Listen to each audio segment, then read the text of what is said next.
அல்ஹம்துலில்லாஹ் 1948-47 முஸ்லிம்களுக்கு சொந்தமான பலஸ்தீனில் யூத அரசை பிரிட்டன், அமெரிக்கா சேர்ந்து கொண்டு வந்து உள்ளே வைக்கின்றது.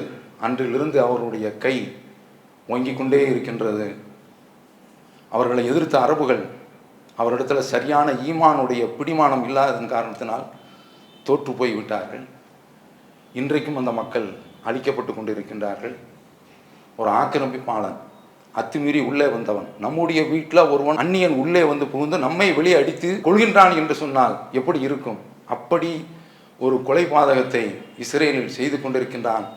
அரபிகள் வாய் மூடி மௌனமாக இருக்கின்றார்கள். இதுவரைக்கும் 50,000 வரைக்கும் மக்கள் கொல்லப்பட்டு கொண்டே இருக்கின்றார்கள்.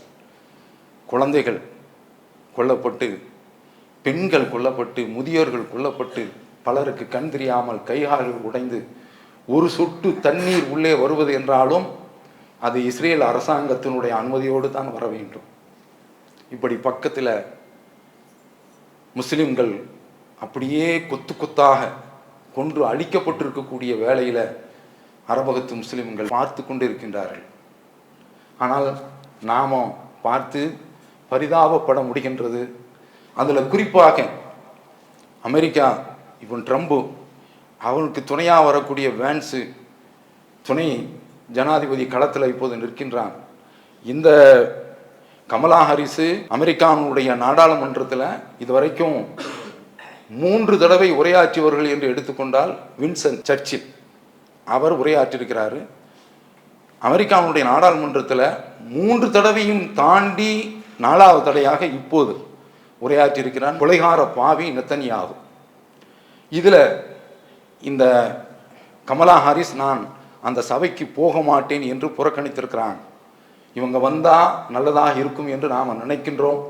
ஆனால் இந்த 2 பேரும் வந்தால் நிச்சயமாக எதிர்காலத்தில் இனிமேல் பலஸ்தீன் என்பதே இருக்காது.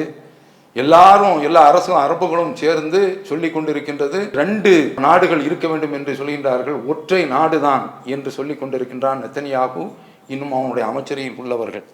இந்த சந்தர்ப்பத்தில் அமெரிக்காவில் இவன் ட்ரம்ப் போன்ற ஆட்கள் எல்லாம் வந்தார்கள் என்று சொன்னால் தாங்காது.